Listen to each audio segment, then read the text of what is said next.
Hello everyone. It is Friday. Getting this reading to you just a little later today, but better late than never, right? Hopefully you guys have been having a wonderful day and are looking forward to a wonderful weekend. I think it's going to be a good one. I have a feeling. Oh, I've got a card that's ripped. Interesting. I wonder how that happened. Well, that's all right. Hopefully it won't rip further. We're going to do a little energy check-in today with your Divine Masculine, just to kind of see what is going on in their world, and a little check-in on what's happening with them internally, to see if we can get you, Divine Feminine, a little insight on your favorite person or your least favorite person, depending on how you feel about them right now, right? Because that's what happens. Divine Masculine wakes you up to duality. That's their job. You either love them or you hate them. It all depends on the moment, right? Sometimes we love them. Sometimes we hate them. Poor Divine Masculine. Poor Divine Feminine. It's Divine Feminine that I feel bad for. You guys are the ones that have to go through the dark night of the soul and all the crazy awakening, ascension stuff, right? Divine Masculine just seems to kind of skate by, glide by, completely ignorant of everything that's going on. Or are they?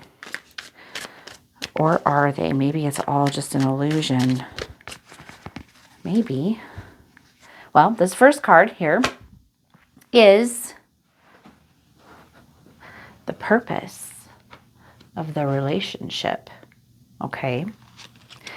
So the purpose of you and your Divine Masculine meeting. I mean, of course, we all know the main purpose, right? Which is the awakening, the ascension. That is the reason that you meet your Divine Masculine. But to everybody's journey, there are unique and nuanced but very significant details of how the journey kind of plays out for you. And so there is a 3D level to this and a 5D level. The 5D level, hands down, always, always, always is because of your awakening, okay? It's to awaken you to the fifth dimensional higher realms and higher planes of consciousness. But on a 3D level, there's also lessons to be learned. So we're going to look a little bit at this card right here, because Page of Coins means that you and your Divine Masculine have some financial situations that are somewhat similar in nature. Maybe you guys have worked in a similar field. Maybe you guys have lived kind of similar lifestyles, have had similar types of upbringing and background. But either way, you kind of have reached the same place in life. Now, how theirs looks versus how yours looks, of course, it's different. It's not exactly the same. But there is a sameness about your life that you're going to know what I'm talking about. There are these similarities, these coincidences, these synchronicities that make it seem like you and your Divine Masculine's life have been just intertwined, right? It's a meant to be relationship, undoubtedly. Of course it is. You guys are connected at the level of the soul. So why wouldn't it be? But you may have possibly met at different times in your life. Maybe there were times where you guys have crossed paths and you didn't even recognize or realize it. But I see that the workings of your lives have absolutely been kind of like the two snakes, right? That go up the caduceus, the serpent snakes that go up the caduceus.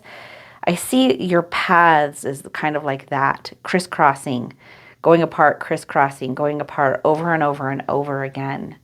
And with each time that you guys separate, there is value in it for you guys individually. And each time you cross paths whether you know you're crossing paths or you don't even realize it. Like maybe you guys are at the same store, you don't ever see each other, but you're there, right? Still, there is an exchange of energy that takes place in those moments that elevates and helps the two of you in your ascension journey. And when the two of you are meant to bump into each other, I promise you, you do. Okay? It's never by chance. It's never by luck. It's never by coincidence. It's always divinely intentional and inspired. So what are some of the blocks that you and your divine masculine might be facing? Let's take a look at this. We have Palace of Swords. This is an interesting card. Hold on. This card is unique to this particular deck. So this is my Tarot of Dreams deck. And this, like there's a Palace of Swords, you know, a Palace of Coins, so on and so forth. But they're different. They're not included in other decks. So the meaning behind this card has to do with environment. There are going to be certain challenges in the environment that you and your divine masculine are in or are going to encounter together. And it may be something where, you know, logic and reason will actually be more useful to you in this journey than it usually is. Some kind of environmental challenge where you're going to need to be able to kind of look at it through a certain mental filter, which means that you will be, of course, divinely and spiritually guided through this process, but it is definitely going to feel like it is taking place on the mental plane. It could be that whatever you and your divine masculine are going through, it is going to blow some of these mind patterns like out of the water. It's going to really cause you and your divine masculine to kind of see a little bit of what's going on, you know, up in the mind for both of you, like as far as how you guys are viewing things, how you're viewing each other, how you're viewing your world. So there's going to be something that's going to come up for the two of you simultaneously that is going to have a profound effect on how you view everything afterward, including your twin flame. Okay. Oops, that goes here. That's an interesting card to come up for you guys. I like those Palace cards. They're a little bit different than, you know, other decks. And so it's kind of fun when they pop up. And it seems like every time I use his deck, without fail, one of the Palace cards always seems to pop up. Okay, so this next card is any guidance from Source or the Divine for this relationship for you or your divine masculine or the two of you together. And we have the Emperor. This is a great card.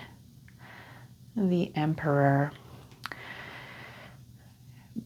Being really respectful of the differences of how the journey itself is unfolding for each one of you. Oftentimes, the divine feminine and the divine masculine can get a little jaded and bitter on this journey when dealing with things at the level of the mind because of unmet, you know, mental expectations, things not going in a way that the little me or the old me, that ego aspect of me wants. And so there can be some patterns of blame and even arrogance, frustration, anxiety, like negative things that can come up that can cause us to have a lack of respect for where the other is at in their journey. I do see a lot of divine feminines thinking like that the divine masculine is kind of lesser or somehow more ignorant because the divine feminine is going through this awakening and they see certain things that the divine masculine doesn't. But that actually can hurt or harm your ascension, divine feminine, because that is kind of the anti of this journey, which is kind of like recognizing the equality and the divinity of all things, and how all things that appear dualistic, I'm better than you, you're better than me, that kind of stuff, how that's all just an illusion. And so we need to really respect where the divine masculine is and trust that the source, that our soul is doing exactly what is meant to happen on our journey. And we just have to trust that.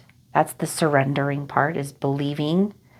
And the soul is going to continue to keep giving you all kinds of experiences to align you with that, so that you can let go of the ego's need for power and control and understanding of everything.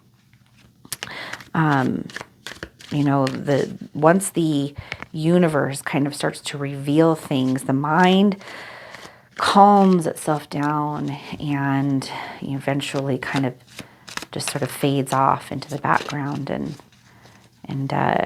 we stop using it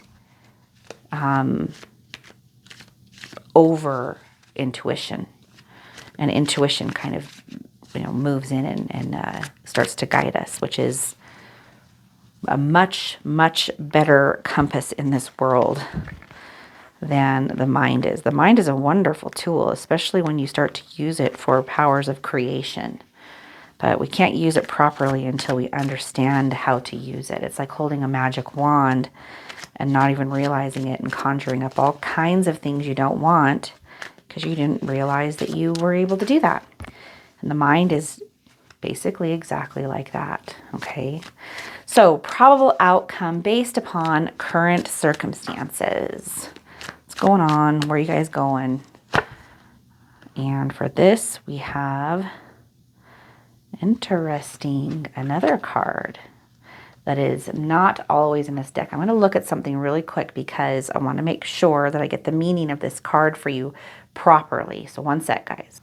All right, so interestingly, they do not really have much of an explanation for this in the little handbook that comes with it. So I'm going to, of course, obviously it came out for a reason. So I'm going to use my intuition to give you what I believe this card means in this reading for you. Because of the question that we originally asked when we pulled this card, which was kind of what is the possible outcomes and where is this all taking you? It's so cool and interesting that the Tree of Life came up for you, because I've actually been talking quite a bit about the Tree of Life and allowing, kind of seeing things where you're on this Tree of Life and different fruit ripens at different rates. And so if somebody, especially like your divine masculine, seems like they're taking a little longer to ripen, you don't have to worry about that, because the same tree that nurtured you to ripeness is the same tree that's nurturing them to ripeness. And so there's no need to worry about that. The tree's never worried about which piece of fruit ripens first, right? It just does what it does, and it nurtures, and it gives it its nutrients, and it allows it to ripen as it's meant to. And when it does, it inevitably falls off the tree and kind of goes on its own path, right? So you and your divine masculine are part of this Tree of Life. And what is nurturing you toward your ascension is also nurturing your divine masculine toward that same place. And so you don't have to worry about anything other than your own ripening on this tree, divine feminine. The Tree of Life shows many different stages that we go through as we pass through ascension. Okay, so this is kind of like, there's a little bit that's missing from this, but if you haven't looked into it, kind of look into the Tree of Life to understand it. A lot of us, see these beautiful Tree of Life pictures where they'll see the tree and then the roots down below, and we call that the Tree of Life. But this is what it's symbolizing. Okay, there is a lot of symbolism in that. So look into that, because this has everything to do with your chakras, the experiences that you're having in life, the ascension that you're following, to go from the lower vibrational energies to the higher vibrational energies, okay? And you and your divine masculine are going through this ascension process. So this is happening in a sense, has already happened. You don't have to worry about it. Just allow it to take place. And beautiful things are going to arise from this. You just have to have faith. Faith helps us along the path to remember that all is happening for a reason. One thing that my twin flame shared with me early on was that he had read a little bit about Dante's Inferno, and he talked about a part where Dante is lost in the dark woods, the dark forest, and how he feels like he's never going to get out. He doesn't know how to get out. And he falls down and he comes to the realization that the trees, the ground beneath him, the air that he's breathing, everything around him knows exactly where he's at. And all of those things all have God's Spirit within them. So there's never a place that you could be. There's never a dark corner or a dark hole or a place where you could ever be lost in this world. And he told me that. This is before I went through my Kundalini awakening during the bubble love phase. He said, so Andrea, I want you to remember, anytime you feel lost in this world, anytime you feel lost, remember that the forest, the trees, the air that you breathe, the ground that you walk on, it all knows exactly where you're at and you're never lost. So I want to share that with you guys because it was profound to me at the time, but it took on a much greater significance and depth of meaning for me as I entered into the dark night of the soul and the journey that presented itself to me afterward. It was an interesting little preparation and a gift from my twin flame to me. A very prophetic gift to me from my twin flame that, of course, I know was not by chance, not by coincidence. All right, let's see here. Let's get you guys an oracle card. I hope you guys enjoyed this little check-in today. Oh, one already fell out, and this is the one that we're going with. Happiness. I am aware that being happy means I am on the right path. Now, if you guys haven't already done so, please like and subscribe. We really appreciate your support. And also, we have a few specials right now. We have 35% off of one-on-ones as well as 45% off of personal tarot readings. So if you're interested in those, the coupon codes for those are in the description box below. For one-on-ones, it is One Soul, and for tarot readings, it is Union. So those are the coupon codes that you can use to receive those discounts. We also have phenomenal group calls that, you have access to a private Facebook group, a network of people, all of the conduits at your fingertips, you being a conduit as well. And so you can tune in with others and learn and grow on the path. And you're never alone. So check us out, okay? the-conduits.com is where you can find that. And we're going to look up happiness here, and I'm going to give you a little more information before we end this reading. I am aware that being happy means I am on the right path. Before incarnating, your soul created a blueprint for you to follow in this physical dimension. The easiest way to chart this path is to follow your bliss. Life is full of choices and opportunities. Spirit, in its infinite wisdom, has given you the emotion of happiness to guide you. The signposts are always there, but you have to acknowledge them and have the courage to follow them. As you hold this card, do you feel that you are living a life of happiness? In what areas is it lacking? It may be time to be truthful with your soul self. Listen to its language and intuit if there is someone or a scenario holding you back from experiencing complete happiness. Even though it may be painful to admit, you need to be completely truthful. Be mindful of how happiness will affect every aspect of your life on your path. Also intuit if there is someone else in your life who needs to be brought into the awareness of happiness. This is important to recognize as well. Others will want to learn from you, and whether you admit it or not, you can be their teacher. When you are filled with love and compassion, not only do you bring happiness into your life, but you lead others by example. Be the light. What a great message, Divine Feminine, because I already know that you are the light. So don't be afraid to let your light shine. Don't be afraid to bring into this world what your soul is urging you and ushering you toward. Okay? Just say, yes, I accept my inheritance. I accept the kingdom that this universe and God has so graciously made for me. Just say yes to it. Don't feel that you're not worthy of it. Don't feel you need to work to get there. Just recognize it already is and say yes to it. When the mind tries to come in and say, no, not yet, or you have to do this, or you got to do more work, or you got to make this happen, you got to make that happen, or this person has to be involved before that can happen, don't listen to that. Those are distractions from the truth. The truth is, it's already there waiting for you to just say yes. So, I hope you guys enjoyed this reading. I definitely enjoyed doing it for you. I hope to see you in some of our group calls or have the opportunity to work with you at some point. Until then, blessings, you guys. Take care.